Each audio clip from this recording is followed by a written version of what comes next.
Hello everyone, today we're going to be talking about ZombiU for the Wii U. A Ubisoft game launch title for the Wii U. So, of course I have to have the Wii U pad here so I can present some ideas.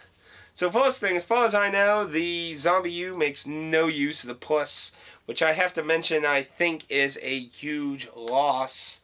Because basically when you actually play the game, you use your inventory on the pad, and you have 3 slots in this corner and 3 slots in this corner.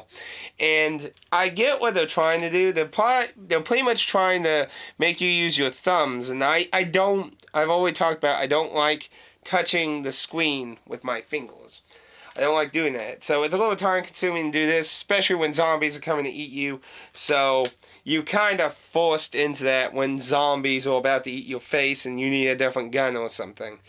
You drag down to get your pack open. You can sort through your stuff, and you have a map and a blip. The blip sends out a signal and it beeps when infected. Now I think it's a very nice idea. They put wild animals that are infected. They don't harm you, and you can kill them for meat that could hurt or heal you. They're out there to fuck with your head, basically, because they also activate the bleeps. So wild animals and zombies all activate the bleeps. Now, this is a very nice system, but later in the game, it becomes annoying because they start hiding zombies that don't activate the blip, which is really kind of undermines its functionality. Well, if you're going to do that, you might as well just not give us the blipping of finding zombies in a certain radius.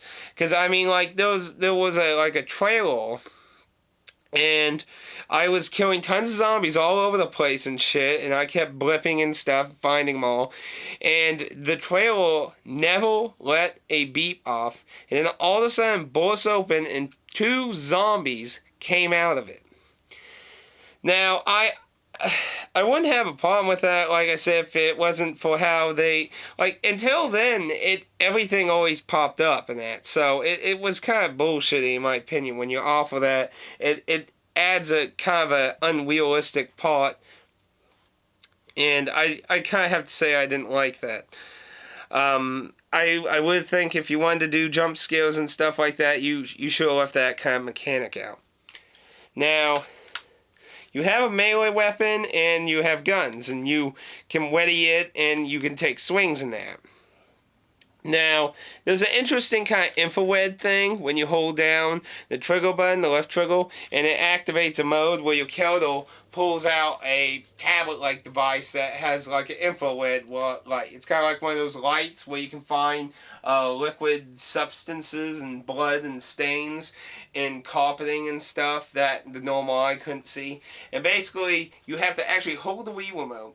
You can use the analog stick to help some, but you have to do just a little bit more aiming with the actual pad, and you can scan things. It will have a button show up and you can hold it down. I think that would have been so much better to make one of the buttons. That's one thing I think they should have did a little better. Like, weapons should have had, there should have been a way to connect weapons to the plus pad. And they could have made a few options, button or both, left that option. It kind of feels like a gimmicky idea. Now, the lock-picking section I think is alright. You use, it's kind of like Skyrim or Fallout 3 or Oblivion, where you have a lockpick thing and you move the lockpick around and you get the right spot to pick around in. I do think the barred up doors is stupid. It brings up a door with a piece of wood and you just tap the screen to whip the planks off with a hammer. Stupid and needless. Could have just made a button. The lockpicking, I understand. The resource management is nice. And you can also close your backpack by hitting up on the analog stick without needing to swipe up. So, see, that intuitive little mechanic. You could sweep up or hit the analog stick. That's what I'm talking about though. Options, people. Options. Don't make it limiting where it makes it, because if it's uncomfortable, it's going to feel like it's a gimmick then. Too gimmicky. And yeah. Now, you do have a lot of normal standard things, explosives, shotguns, handguns, and things available that you can find in the game. Now, I don't know if all the item placement is random or if it's set. At first I was thinking that sometimes the game brings random things up, and at other times where I was trying to see if it does that, it really feels like it wasn't. So I couldn't really understand whether items were being generated or if certain events progression in the game caused a loot table to be spawned in areas randomly or pre-planned. Now melee, you only have one melee. Well, technically you have two melees, but the second one doesn't hold. Your actual melee weapon is a cricket bat because this takes place in London. The cricket bat is weak and it can push enemies away when it hits them, but it takes a few shots to kill them. The head, like normal standard zombie games, is the weak point. And you can die very easily. You can die. This game, if you feel like Dark Souls and Demon Souls and shit was like really hard for you, you will probably not like ZombiU because you can die. You can die at any moment in one hit. Now, there's two things to take into consideration. You have a health bar.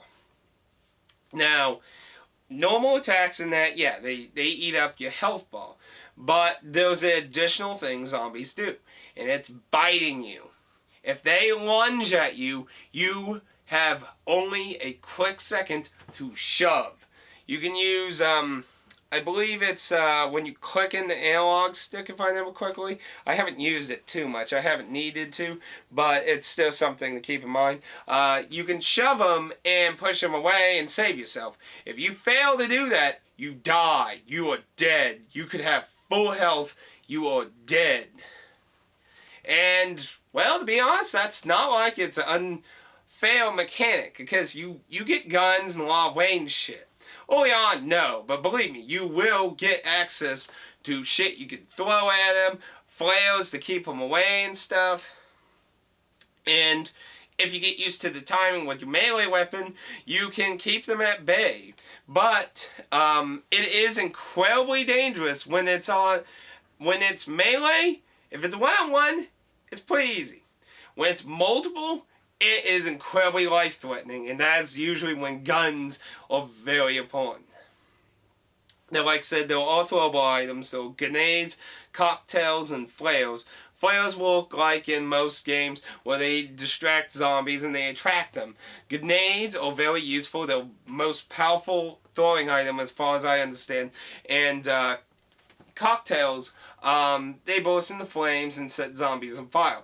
They only do slow ticks of damage, so they're like dot damage from like MMOs. So they're damage over time.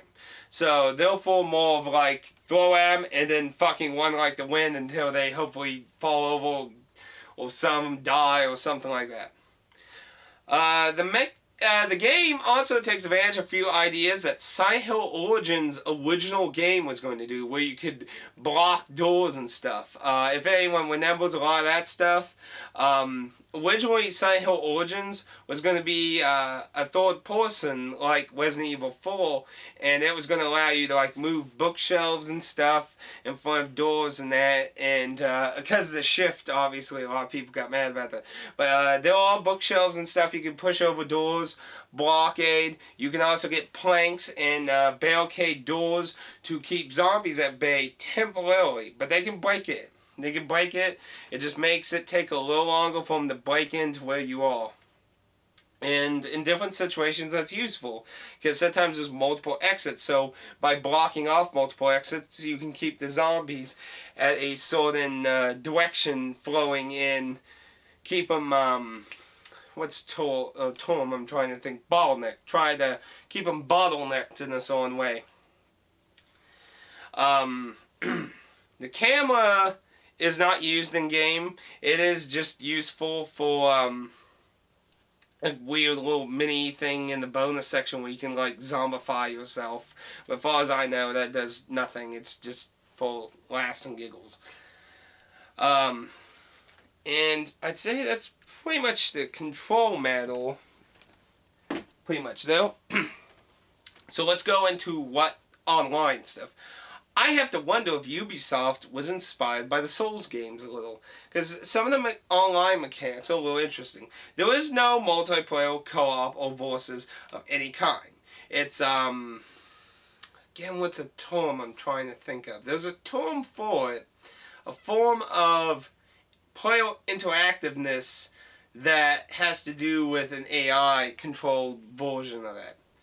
Well, let's start off first. First, online, once you get your full shortcut open, you get access to a spray can where you can start spray canning and leave messages. Similar to Dark Souls and Demon Souls, where you can write messages to either give tips or to lure people into their death. You can try and make weird image messages to let people know about like doors, they need keys, this way can lead to a shortcut, manhole, safe house, death over here, beware, ambush. Now none of it's words, it's just imagery, so you have to be a little creative and simplified with the imagery. I had one specific message that actually helped me. I haven't seen too many helpful messages, but I did have one that pre-warned me about ambush. There was this fenced-in area, and the scanner found there was a infected laying on the ground, and sometimes they have items, and sometimes they can be alive or they can be dead. So, and there was a message before the opening into the gate area that warned that it had a gun and it had the mob of undead. So it was, to me, signaling that there was going to be an ambush. And there was. There was 2 zombies that did not blip on the radar.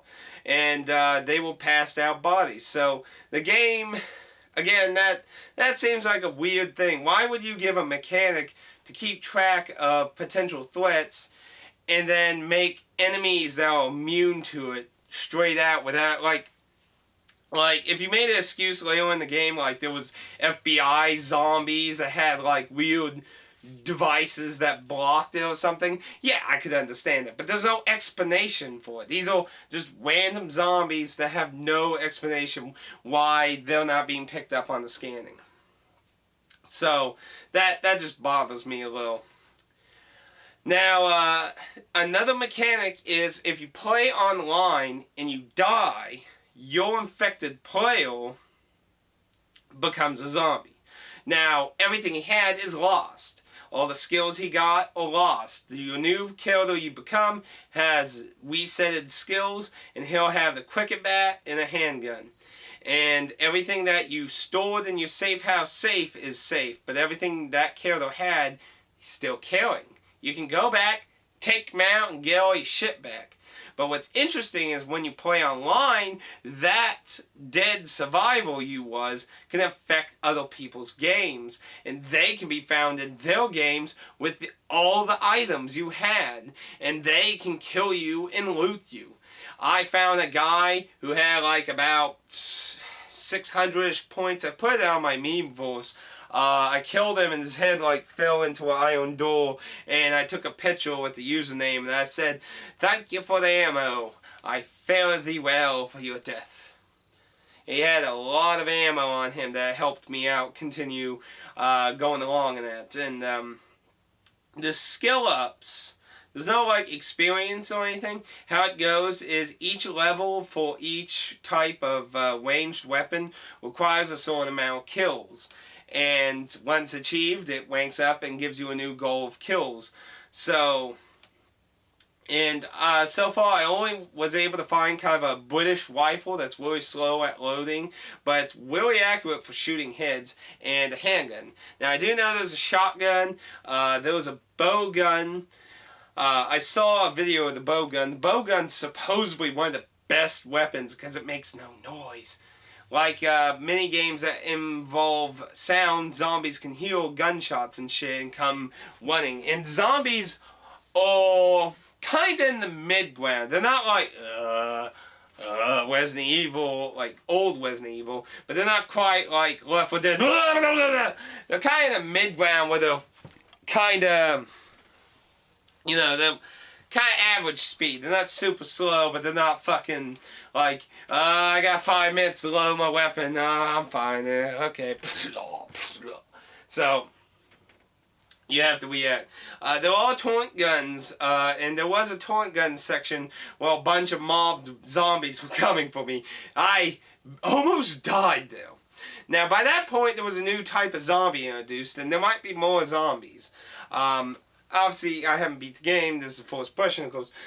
The next new zombie I met was Police Force. And the Police Force are pricks. If you're a really bad aim guy, you're just like chest shot, chest shot, chest shot, leg shot, arm shot. It's like, okay, I wasted a few extra bullets, but instead, I just crushed the head with a quick bat. It's like, you can't do that on the Police Force. Their entire body is bulletproof. They are wearing complete bulletproof, including a helmet. So how do you take care of them? The helmet you can remove. Either multiple gunshots or quick bat hits to the head can remove the helmet, thus making the head the only vulnerable part. You can do nothing else to them. So, and what happened in that torrent gun section is 2 of them got really close, and the torrent gun couldn't get high enough to shoot their heads, so I had to get off, and I had to beat them both with the quick bat. I'm just like, oh shit, it takes like 3 hits to get the helmet off, and then it's like 4 hits to fucking kill them. No. It's like I had to keep like running, and that was one of the few times I had to shove, and it was a really close call, but they lived. lived. Very close call, though. Ooh. Now, I was on my 5th survival. I lost my 4th survival legitimately. I was non-purposely killing him. But at that point, I decided I wanted to die a few times. Like, I wanted to see, like, I was messing with, like, the enemy. So I died 3 more times on purpose. And then with the 5th guy, which actually was Gal, I murdered the survivals that turned and got my stuff back. And, have continued the game since then. So I did legitimately die once during the game. Now it has 2 modes. Your normal story mode, well, if your character dies, you just become a new survival, and a survival mode where you just have 1 life. You die, game's completely gone. It's over. It can make a probably pretty good PBJ's survival video thing where you die, you're dead for good, because you are. You're dead for good in that. What else to talk about? I think that is pretty much a good impression of most of the content I really experienced. Oh yeah, weapon crafting. That is one other thing. You can weapon craft. You'll find parts that you can attach to any guns, as far as I can tell. Keep in mind, I only had 2 at this point, but it didn't seem to it doesn't cost anything. There's no form of money or anything. You just attach it, and it's permanently attached to that weapon. So, I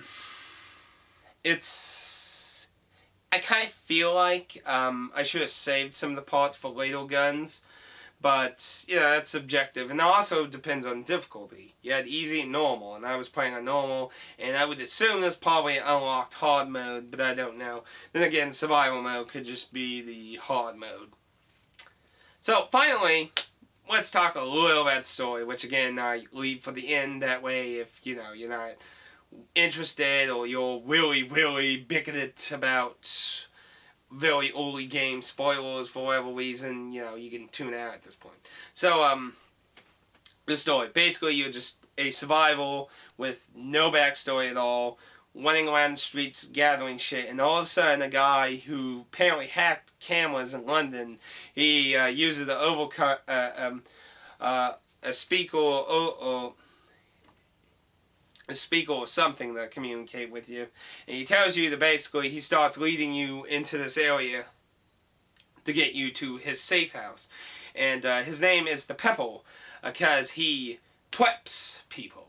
The Pepple because he preps people for survival.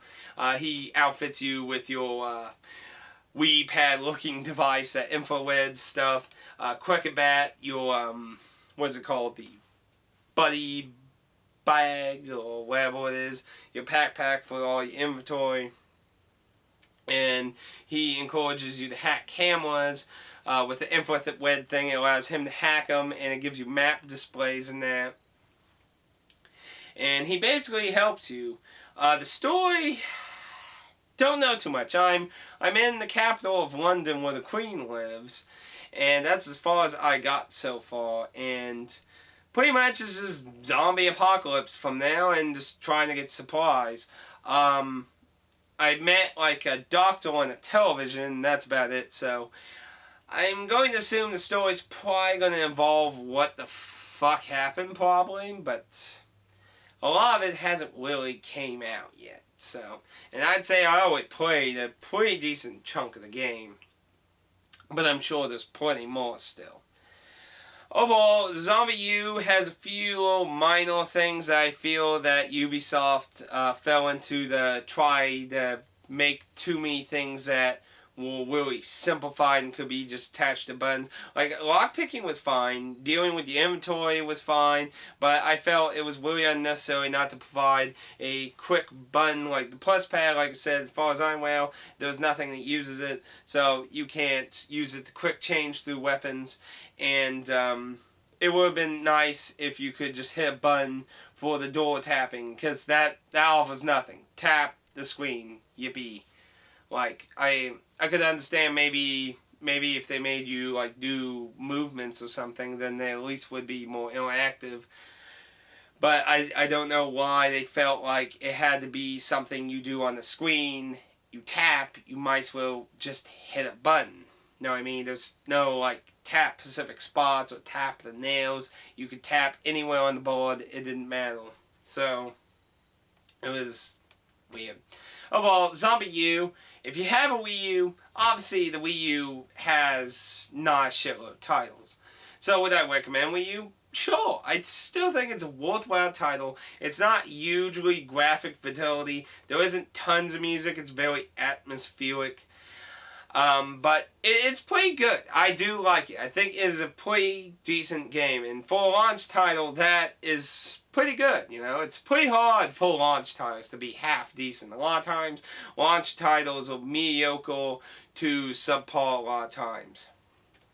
I think ZombiU is a pretty good game that shows some ideas you could do with a Wii U pad. But I still think Nintendo Land is a pretty good example of how to use the Wii pad in a lot of better situations. Anywho, that's my first impressions of ZombiU. If you have any questions or anything, feel free to leave a comment, and I will reply to you as soon as possible. So until next time, I will see you in the next zombie apocalypse. Damn it, Capcom, port Dead Rising to something else but the X-Bone.